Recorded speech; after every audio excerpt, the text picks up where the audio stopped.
Our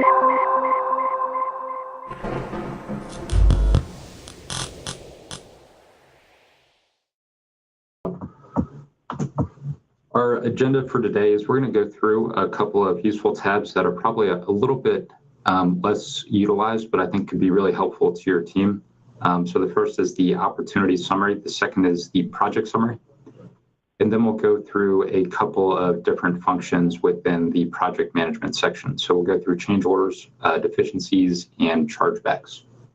And so the dirt stuff will be more or less how to submit them. And if you have any questions, like I said throughout, please do interrupt. And then after you go through this section, or all of the kind of items on the agenda, there'll be plenty of time at the end. So if you have any questions just in general or about a specific aspect of the application, please feel free to hold on, and then we will get all of those answered.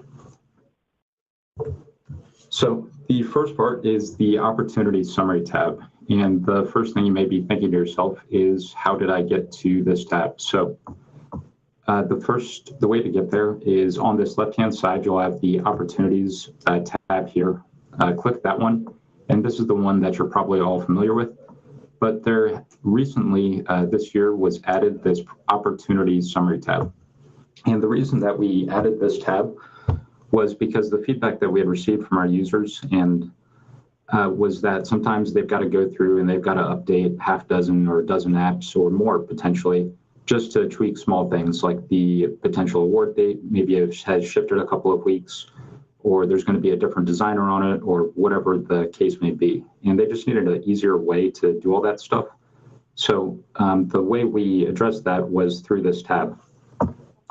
So over here on the left side, and we'll go through each one of these sections, over here on the left side is a list of all of your open opportunities. So this will include anything that has not yet been converted to the project stage. So I'm clicked here on this Core's third floor Reno, but I could click on any one of these and it'll just change what is showing here on the right-hand side. And I can also search for these. And, I think it's pretty obvious that you could search for the opportunity name, but you can also search for other things such as the location the opportunity is aligned to, or who the designer is. So if you wanted to just view all the opportunities that I own, I could search for my name in here, or I could search for any of those other roles as well. So for now, I'm just going to go ahead and click it because I know this is the one that I want to work on while we're here on the phone. And the last note for this left-hand section is that you can click this little green arrow, and this will take you to the full opportunity. It'll take you to the opportunity info page if you do need to edit anything that's not available on that page. So I'm just going to go and click the back button. And like I said, we'll go through this section by section, so please feel free to interrupt me as we go through. The first section here is the update tracker. And this is more or less just a wall where you can post things on the related to the opportunity. So in this case, I might say, remember to get a new quote from our film vendor. And when I put it out there, it'll just post it right here. So anyone who goes to the opportunity can view it. And this function is also particularly handy if you have a meeting to review all of your open opportunities, because you can flip through all of your different opportunities. You can take any notes that come up during the meeting and input them here. And the best part about this is you can also convert one of these notes directly into a task by clicking this little black list icon here. The other two are just to edit your comment or to delete your comment, and only the person who posts that comment will have those to view. So I can create this task, and what it does is it uses the comment that I made as the title. I could assign it out to anyone else who it needs to go to. Save it. I can set the due date. The start date's just default to today. And let's say it needs to get done by Friday, so I'll go ahead and move it to Friday. And I'll click save. And then I've got a task that I can actually check off the list once it gets done.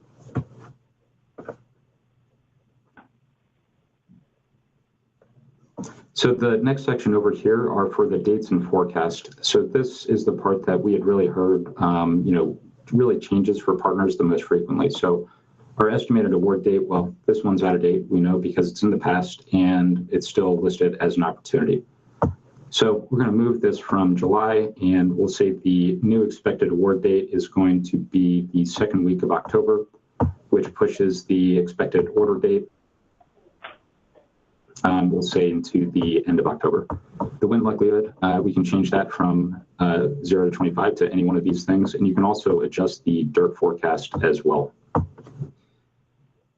The last one here is the project probability. I know when I first saw these three different things, I was like, why do we have so many buckets for the probability? The way that this project probability is differentiated from the other two is it's more of what is the project's likelihood in general versus what is your percent chance to win it. So is this a pie in the sky dream for the client, or is this something that absolutely has to happen? And for this one, we'll just say it's definitely going to happen for the client, so we'll put it in the high bucket. The other question we get a lot is, why do we have two different percentages? One is for the DIRT forecast, and the other one is really meant for more for your internal use. So for this win likelihood, it comes in 4 different buckets, because I think we all know there's a big difference between something that is from 0 to 25% as a chance, like pretty low chance, versus something that's better than 50-50. Whereas the DIRT forecast really groups everything from that 1% all the way up to basically 70% in the same bucket. So we wanted to put that out there so that you're able to differentiate for that, for those probabilities for yourself. So as I've been going through, all these updates have been saved. This is a little bit different than a lot of the rest of the application, because you'll usually have a save button that you have to click, and then that's what triggers it to save. But since we wanted you to be able to make your updates really quickly and to flip and do your next thing or whatever, as soon as you make a change here, it's saved for you, and then you can just keep going. You can flip to your next project or opportunity rather, or your next field or what have you. The last function here in the dates and forecast section is you can also select a date from your schedule. So if I click the select button, I'll get a pop-up, and this is where all of my schedule items are listed. So if I wanted to make sure that I was keeping all of my my schedule and my my dates that are listed on the opportunity in sync, I can do that really easily just through here. The next part is for your SFN details. And as we all know, this is going to pull from your designated forecast.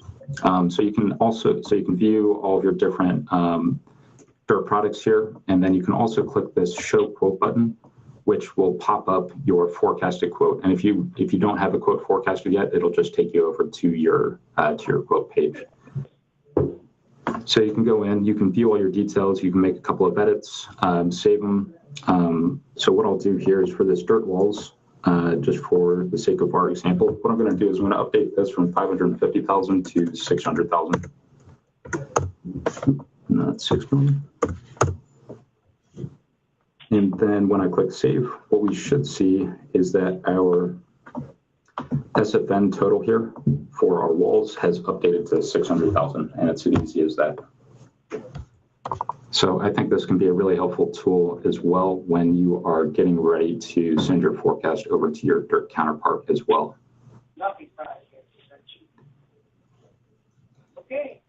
The next section here for team is pretty straightforward. We've got all of the team roles that you have on the opportunity info page, and you can select them from a drop down here.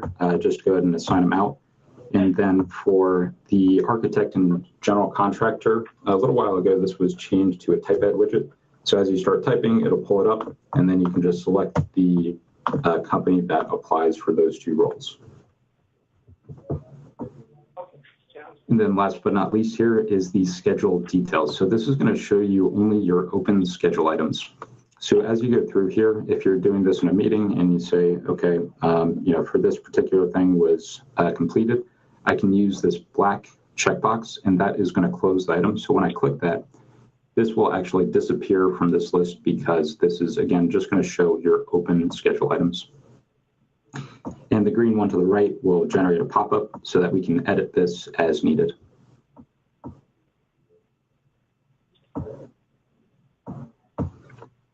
So a couple of other quick notes on this tab before we go to the project summary tab is that you can also update your status of your opportunity up here at the top. And again, that'll save after you make your selection. So we'll just go ahead and update this to proposed. And you can also change your location in the same manner. We'll say this one is actually supposed to be aligned to San Antonio. And then the final note on this page is you can also convert to project directly from here if you just got the notification that you want. So when you click on this, it just takes you through the same steps as it would ordinarily. I'm not going to go through all that stuff here, but you pick your success factor, add any win comments, it'll automatically populate your decision date, and you can update your project number, third opportunity number, etc. So I'll just go ahead and click save. So this one will be marked as 1. You can see after I click convert to project, it does change your status to 1. But I guess before we move to the next thing, does anyone on the phone have questions on this?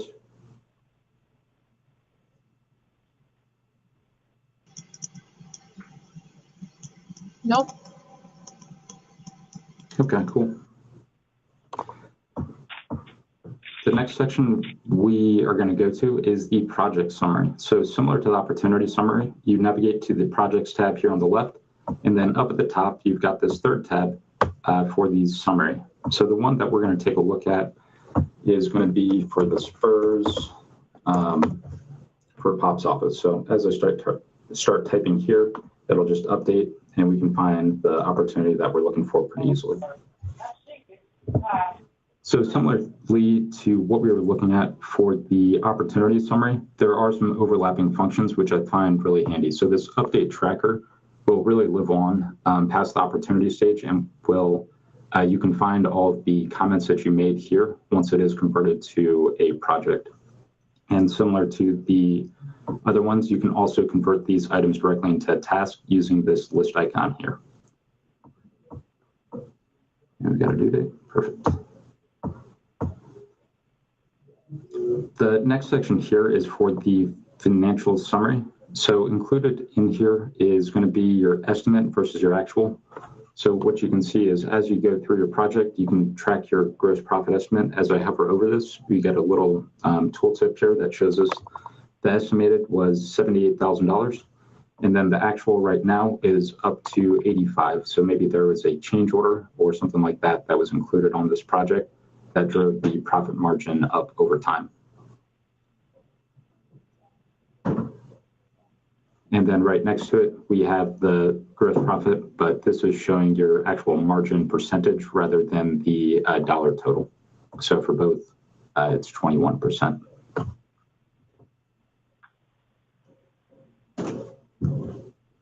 The next section here is your install tracker. What you can view down here is your actual versus your estimated hours, similar to what you can view over here on the installation tab. Or if we click this edit install button, you can also view this in a more detailed manner on your status reports tab. So just as a couple of reminders, the estimated hours here, so the 183 hours, where that is pulling from is from your final quote. There is a section in there to include hours related to various different install activities. The list that you're going to be able to choose from or add hours next to is going to match up to the list here. So receiving, demo, delivery and staging, etc. And then you can submit your status reports here to match up to it. So for this, we can see that we've got receiving included in here, just at 8 hours. And that's what this is comparing to. So we have our estimated hours of 12, actual hours of 8. We can see that we were 4 hours under budget, so we really have 33% remaining.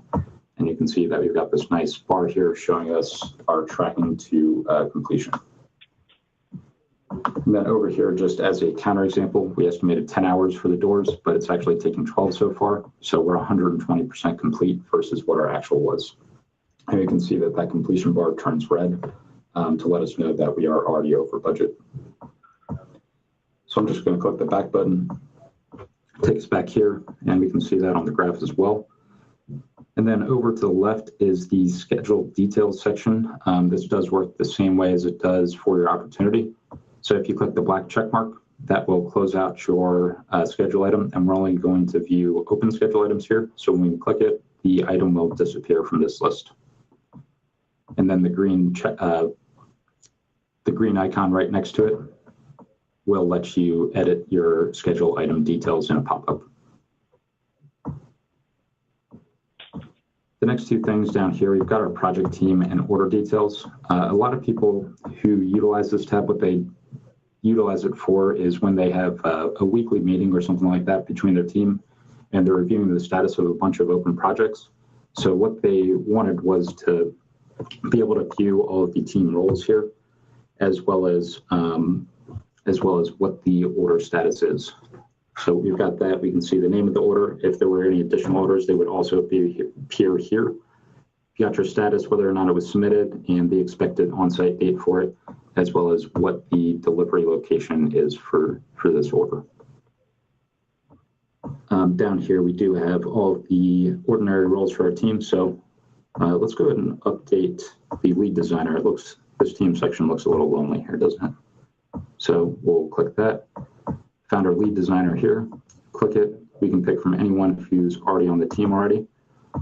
And then when we click save here, we'll see that our lead designer is now updated here as well.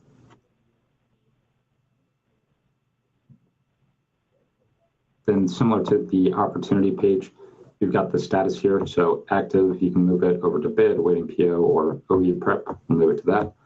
And then the location here as well can also be edited by clicking that triangle for the dropdown. And we'll say that this one really should be aligned to Houston. The final note here is that there's also this Word document, and you can just click on this, and this will basically produce what we're looking at here, but in a Word format. So now that it's open, we can see what project it's related to, the project number, the client status, as well as the order details, a couple of key dates for the schedule. So it's just going to show us our install date and our finish date. And then it will show us our project team down here. So all of the key roles on it.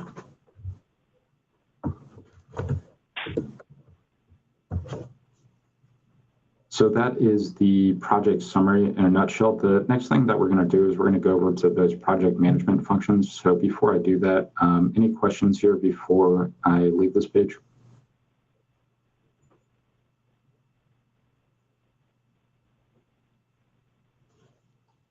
Cool. So I just used that go to button to hop right into this project. So what I'm going to do is I am going to create a change order for this project here. So you can see there's already one change order for a total of 33K. And we can see that the change order total up here at the top matches that number. What I want to note about that is that it's because it's in the status of approved here. So anything that is not yet approved will not change that number. So we'll go ahead and get our change order started. We'll just call this COR number 2. The request date is today, required by 10 days later. And the approval date, of course, will be blank for right now. So for the assigned to, you can add anyone internally who it needs to be assigned to. You're also able to email this out directly from the application. And then here, this is pretty similar to the way our quote line items work. So when I click new here, we'll get, the first thing we'll get is this item type, which is a little bit different than quotes. And I'll show you the reason that we have it broken down into these categories here when we get to the documents. But we've got 4 options here. So is it direct labor? Is it materials? Is it subcontractor costs? Or is it implementation expenses? So we'll say for this one, it's materials.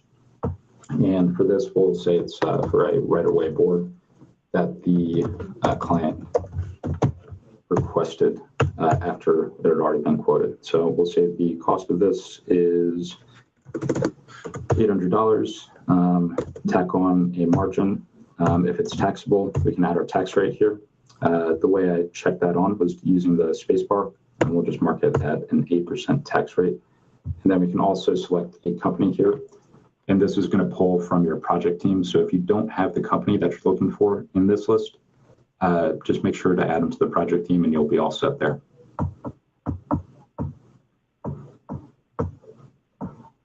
So we'll add a couple of different line items here. The next thing we'll do is for direct labor, and we'll just call it install hours.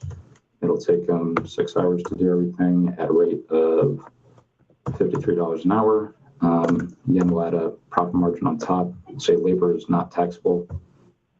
Go ahead and save that. Do one more line item here for implementation expenses. We'll just say this is a trash fee and unit cost of $250, 20%, and we'll go ahead and save that one as well. So sticking with all of the numbers here, we can see our subtotal for our materials, labor, and implementation expenses. And then we can also see what our totals are by each one of those categories. So if you've marked the materials, it'll show up in A here, B for labor, C implementation expenses, and subcontracts down here. We didn't include anything, so you can see that that total is 0. So a lot of companies may have a direct cost, like an overhead cost that we need to apply to everything. So for all of the stuff that we're doing, maybe there's a 5% just administrative fee that gets tacked on top. Or for subcontractor stuff, maybe it's 4%. So when we include that cost or include this percentage here, it will calculate that based off of the total of A, B, and C here. So A, B, and C equals D. And then for your direct cost here, it's going to be that percentage times that subtotal above. And then similarly for the subcontracts overhead, it's going to multiply the overhead percentage number that I entered here against the subcontracts total. Then we get a subtotal of that plus our fees. And then also if you've got a fee percentage or bond fee percentage that you need to include, like if your project is bonded and you do need to include that, you can go ahead and include that here. These numbers are pulling from the project information page, and I'll go ahead and show you where you can input that here in a moment. For this one, don't have anything entered, so we're just going to use the override function to include those. And if there's anything else that you do need to include on your change order, there's really just a free entry here to include a dollar amount or an adjustment amount. I think we all know those people who like to see nice round numbers, so maybe we just want to round this up to the nearest dollar. So I'm going to include 60 cents as a fee, so that our total is $20.79. In fact, I want to make it just a clean $20.80. So once I click save, our change order is saved right here. It's in the status of open. So we can see that even though our total here is 35K, what we should expect our total in the financial summary at the top, it should still be this 33K because that's all that has been approved right now. Also, before I get too far, I want to show you where you can update that fee or bond fee because those are fees that are typically consistent across the project. So you go to the project info page, and then you can update your standard fee here and your bond fee, and that will pre-populate for any change orders that you create. So let's go ahead and approve this one, and then take a look at the different reports that you can generate from this. So I'll use this approve button here. It says change order 2 status is now approved. We also have the option to push the details of this change order over to our pay application if we're using it. I'm just going to go ahead and X that out since we're not going to use a pay application for this. And now that we've approved it, our change order total up here has gone to that $35,000 number that accounts for everything. So I'm going to go ahead and open this thing back up. We can see that it's now read-only. And we can create these different reports here from the change order details that we have created. So I'm not going to go through every one of these, but I am going to click through several of them. The reason I'm not going to go through all of them is because really we just have a Word and PDF version here for you. So if there are certain tweaks, like if there's a formatting thing that you like to do in-house, you can use this Word version, or you can use the PDF version if you're good to go with how it looks. So the first we'll do the simple. And so the simple really just gives a total for what the change order is. Does not include all of our line item detail, nor anything else of that nature. I'll I'll leave that one open. The next we'll look at the detailed, and then really the one after that is just going to include the quantity of them. So if you have a very detail-oriented client and they want to see like how many tiles went into this, all that stuff, you can pull that version as well. So this detailed version is going to give you that breakdown. And that breakdown is going to include your materials, labor, implementation expenses, your subcontracts, as well as any overhead fees that you have to get you to that grand total.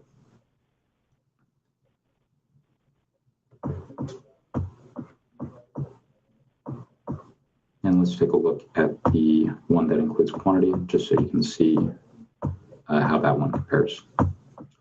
Actually, excuse me, I'm dropping back to the detailed version. So in here, it gives it the actual description, so you can see the right-of-way board, the install hours, the trash fee. And then on this one, what you can see is the line item details, but also including the quantity for each one.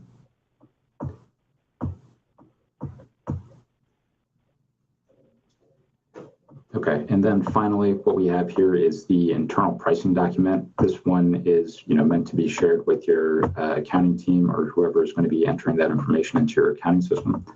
And this is going to be the only document that also includes your cost as well.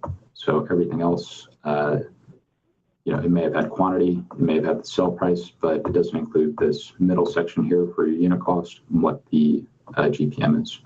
It also includes your vendor.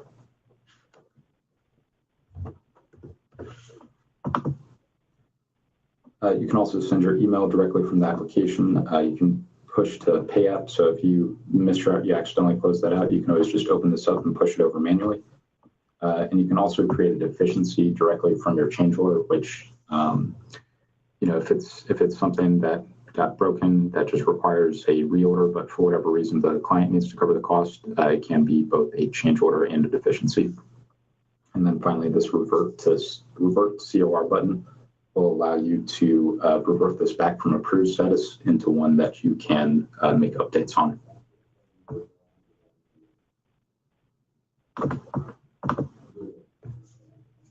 So the next thing that we'll take a quick look at is deficiencies, and then we'll finish off with chargebacks.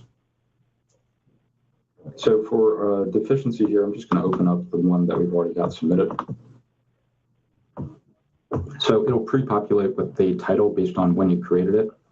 The first thing that we're going to go through is all the deficiency information, and then we'll go through the details for like the actual items that you need replaced. So I've got your title. Your project is always pre-populated. You've got your contract number here, and this is going to pull from your order. And then you've got your PID number next. One other thing I want to note is over here on the right is going to show you where you find all of that information. So if I click this help button, the contract number should reference the contract number provided by your Dirt PM after your order is submitted.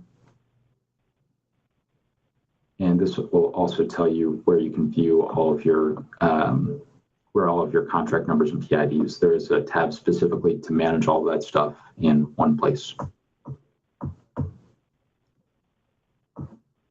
Right, so you've got your insight number here, found from your assembly status report. The help button will tell you the same, and then you've got your FedEx account number. So all of the fields are going to be marked red and is required here, but NA is an acceptable input into these things. So if your FedEx account number is not applicable for this deficiency, you can just put NA in here, and that will let you submit it. So for severity, urgent versus non-urgent, got this little help thing. So deficiencies are deemed urgent when the installation cannot otherwise continue until the replacement parts are received. Otherwise, the severity should be set to non-urgent. So we'll leave this one as urgent. And then over here on the right, where is it going to? You can use this drop down and it'll pre-populate a lot of the stuff for you. Or if you have multiple different warehouses, you'll have this pop up to choose from. And then you can include your contact here. You can select them from the team. And then over here, it'll show you when it was last submitted. And you can always manually flag this over to no if you don't want it to show as submitted on the dirt side. And I'll show you how that part works as well. So for your project team, this is going to be who is assigned to it. It'll pre-populate in your email for you as well.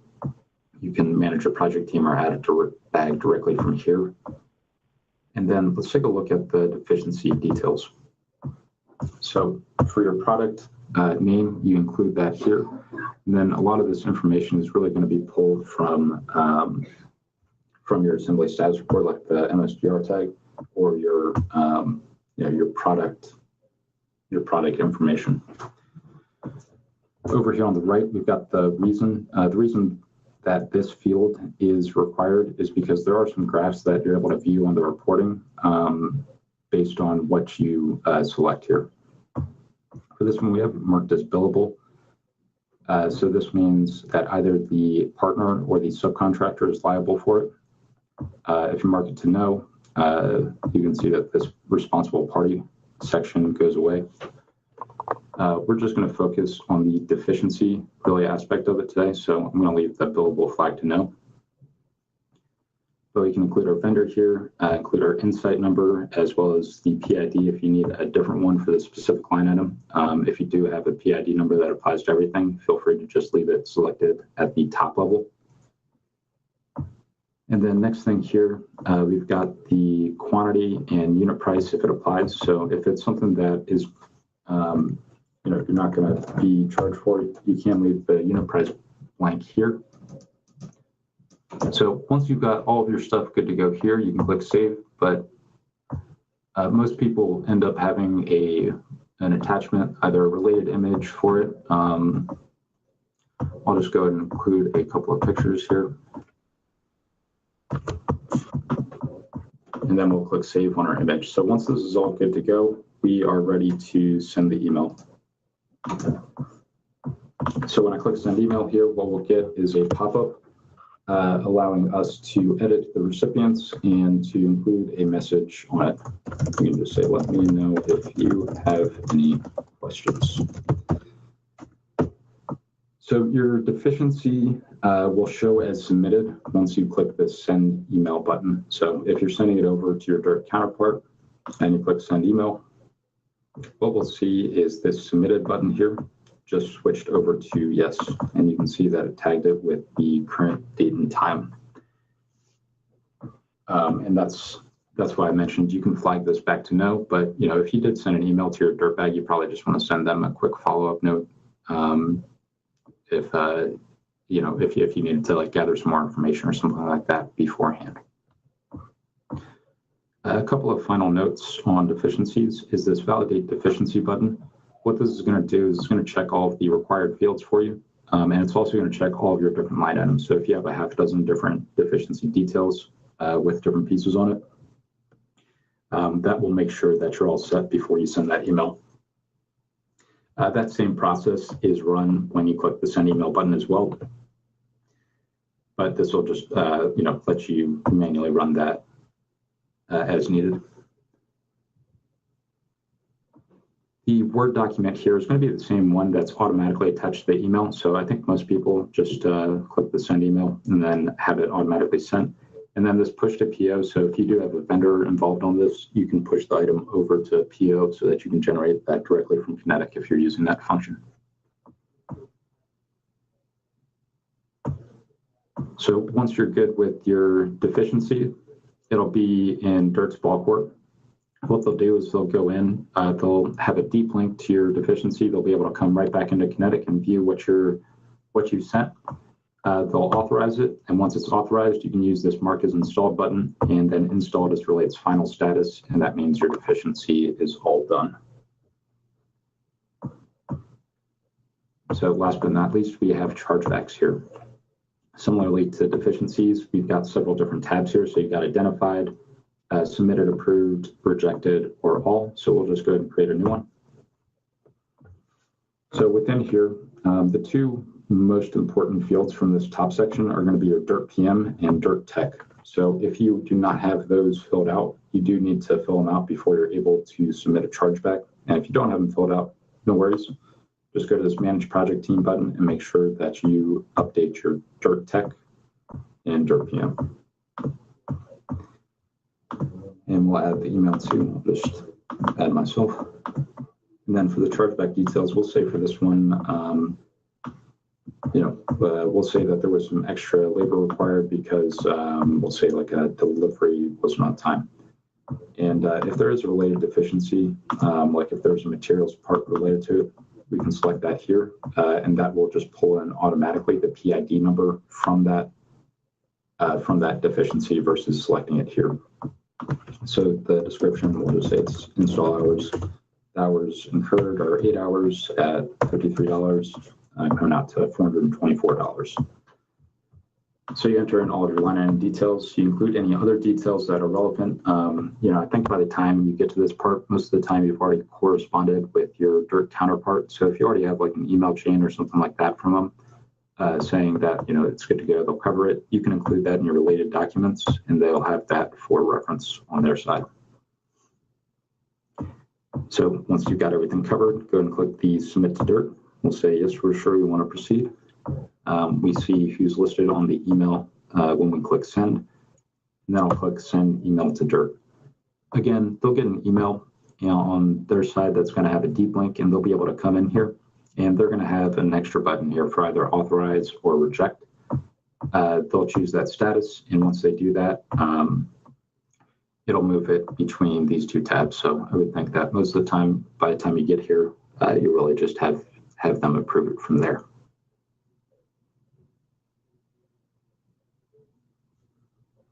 But okay, so that does it for the prepared portion of this training.